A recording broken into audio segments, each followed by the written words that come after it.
All right. Good job, Rick. You got your money's worth. Congratulations. Um, that's the best $35,000 anyone's ever spent.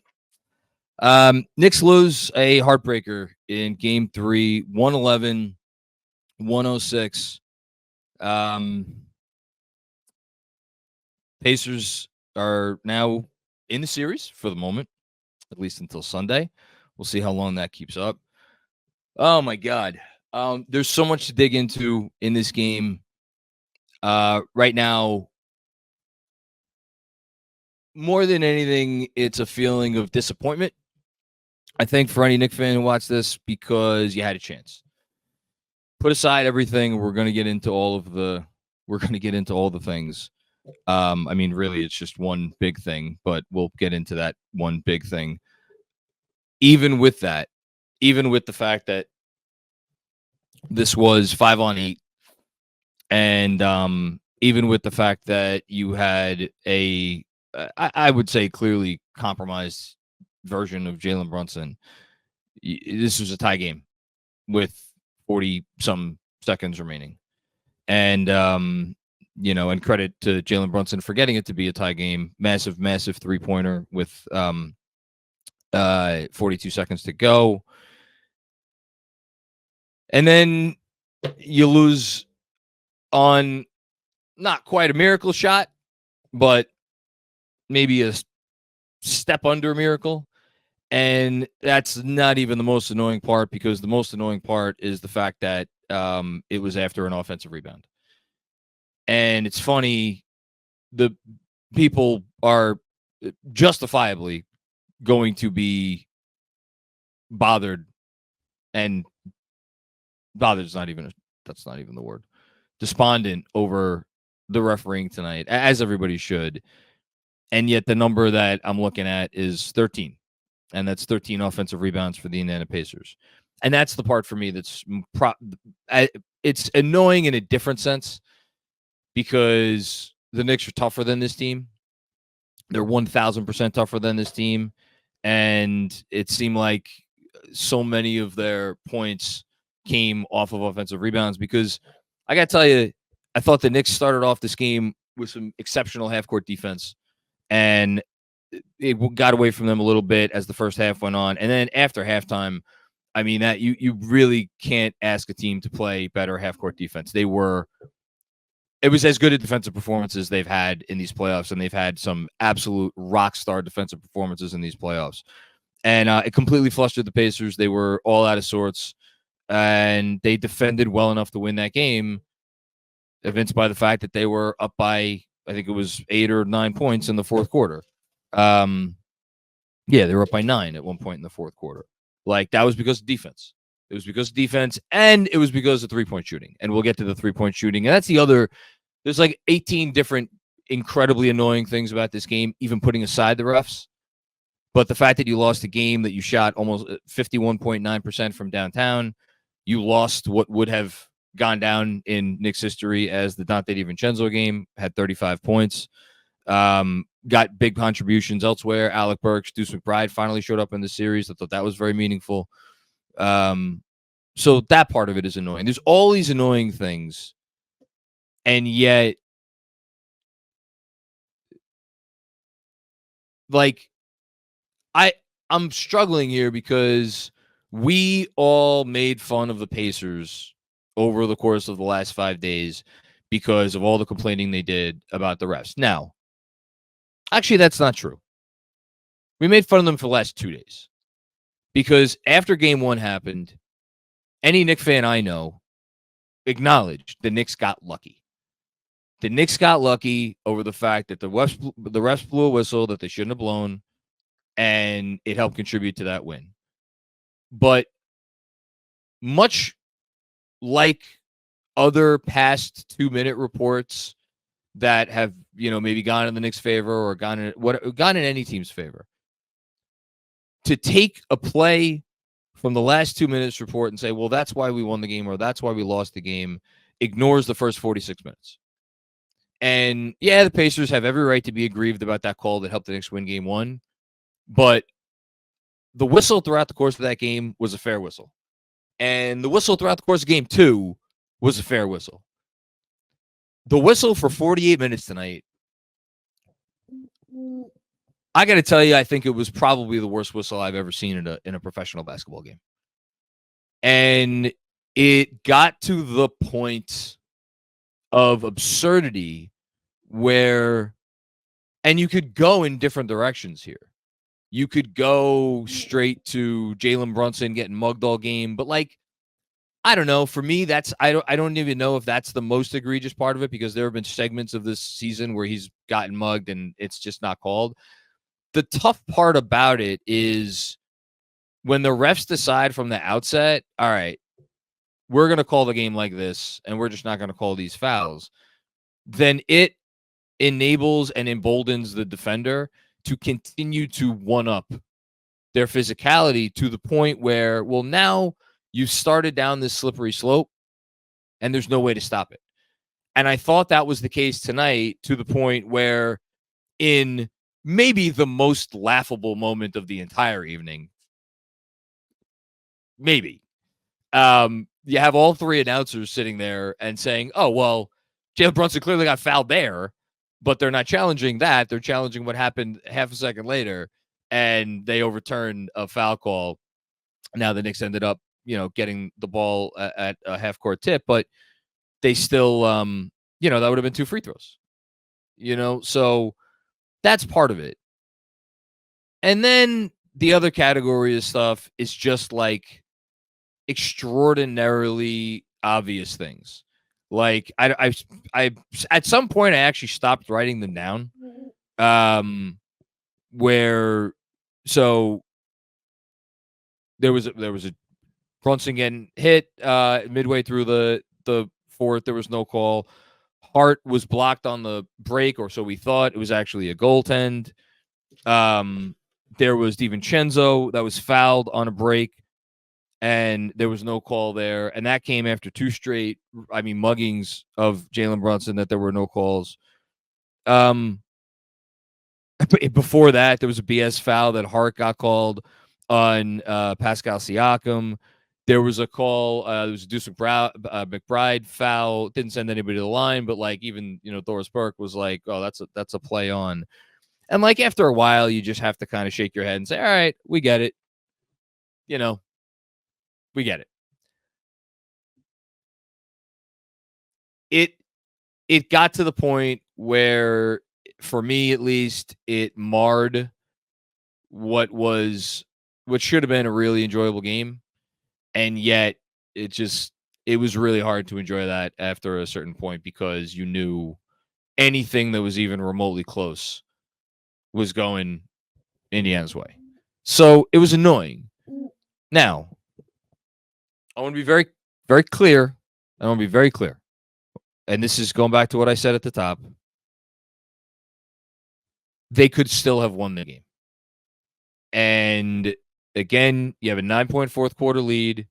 The building is silent, and it's a young team. Now, if you go back and you look at what transpired immediately after the 9-point lead, I went back and looked at it as the Pacers had gotten back in the game. I did not think anything about that was egregiously bad by the Knicks. Halliburton made a really nice driving layup, got called for the N1. Oh wait, no, actually, sorry, that was here I am trying to give the Pacers a compliment, and that's the block charge. That was the block charge that they called a blocking foul, and it could very easily have been a charge on Halliburton. Deuce got in there, but Tim Thibodeau had used his challenge slightly earlier. Didn't. Actually, is that the one where he uses challenge? There's so many bad calls I can't even keep it straight. In any case, it was an N1 by Halliburton, which was followed by another Halliburton. Halliburton played great. Halliburton was awesome, and they needed him to be awesome. But there were no bad shots there. There was the one really bad Jalen Brunson turnover that led to a fast break. That was the one moment in that specific stretch where the Pacers got back in the game in the middle of the fourth quarter that I thought was really annoying. But you still were right there in the game, and at the end of the day, the Knicks got to 99 points with or 98 points, excuse me, with 9 minutes and 46 seconds left in the fourth quarter. It was not until 3 minutes and 53 seconds left, so about a 6-minute stretch, that they got to 101 points. So they scored 3 points they scored 1 point. Math is good.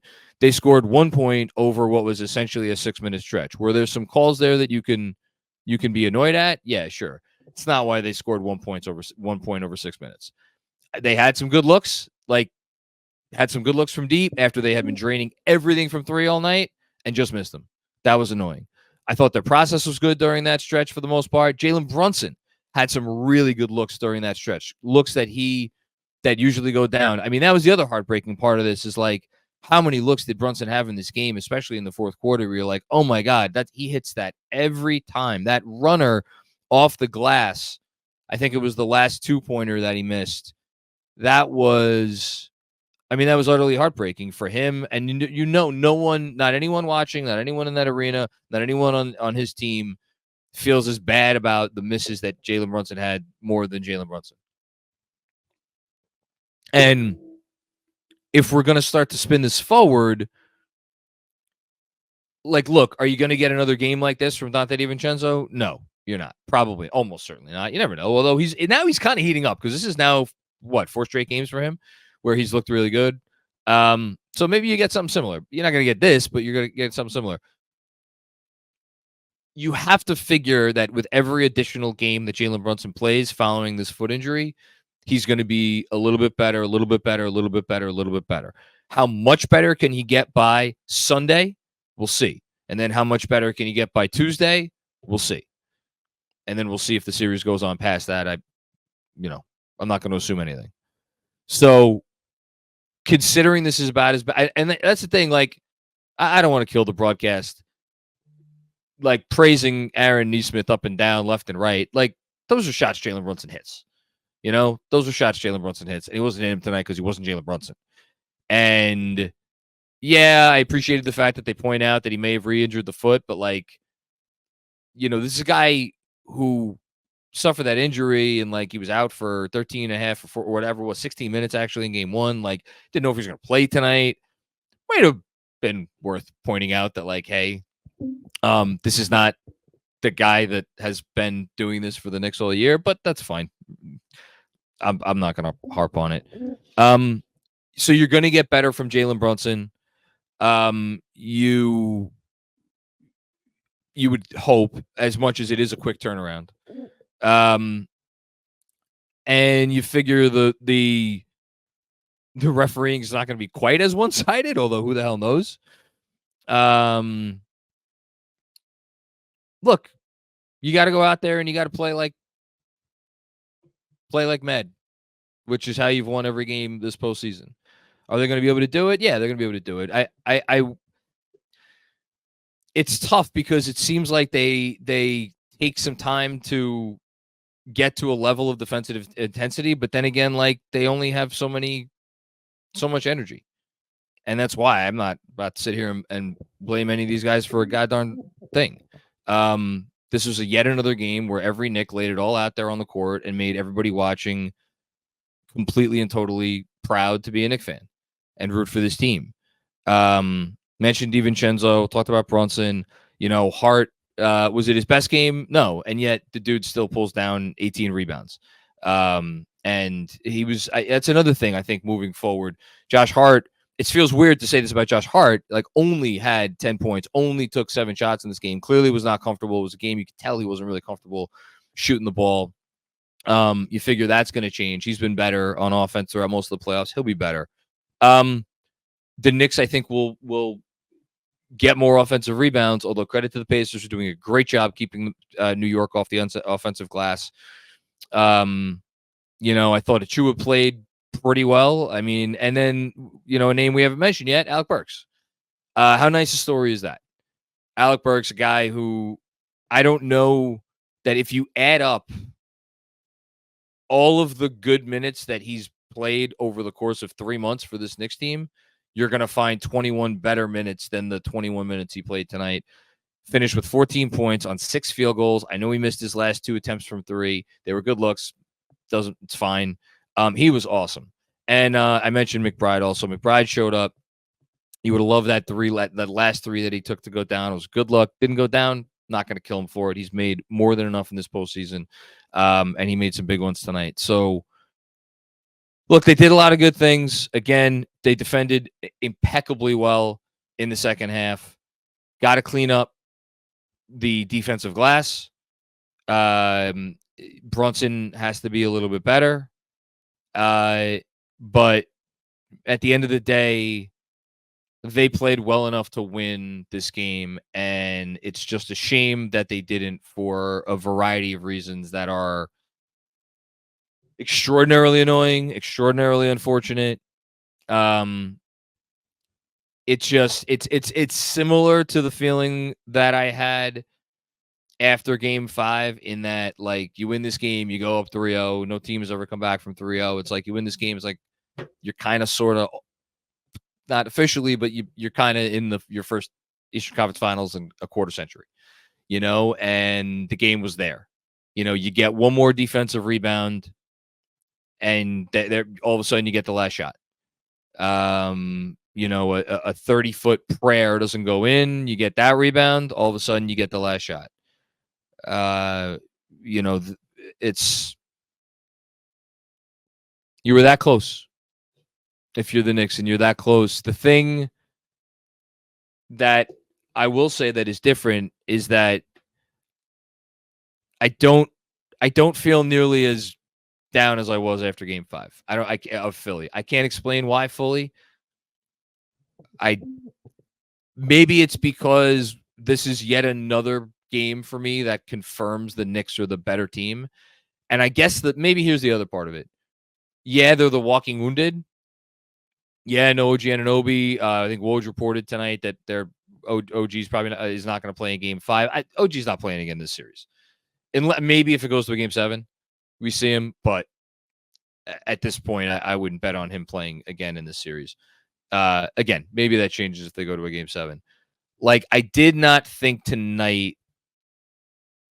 Now, if you want to tell me their lack of depth is the reason they couldn't come up with a big defensive rebound down the stretch, they just didn't quite have enough gas left in the tank. I want to go back and I want to watch the offensive rebounds that the Pacers got. In the moment, I didn't see a lack of hustle. I didn't, like, guys were going for it. It's not like guys weren't flying around. Like, it's not like a Pacer ducked into an area where, like, there were 3 Knicks standing around watching the ball. Like, none of that happened. It's just like these guys are just dead tired. And that's why you admire their effort. But it's a really tough loss. Just a really tough loss. You'd have loved to get this. It would have been really cool to win this game to really end Indiana's season after their crowd was so annoying. God, I forgot how much I hated this Pacers team. That franchise. I hate that fucking franchise so much. I don't hate any franchise as much as I do the Indiana Pacers. But anyway, it is what it is. Okay. I don't have anything else to say about this game. I'm hoping this isn't one that we look back on. I don't think it will be. I don't think it will be. You have to hope that it's not one they look back on. And again, I think they're the better team. Even without OG Anunoby, I think they're the better team. That may sound crazy. I think they're the better team.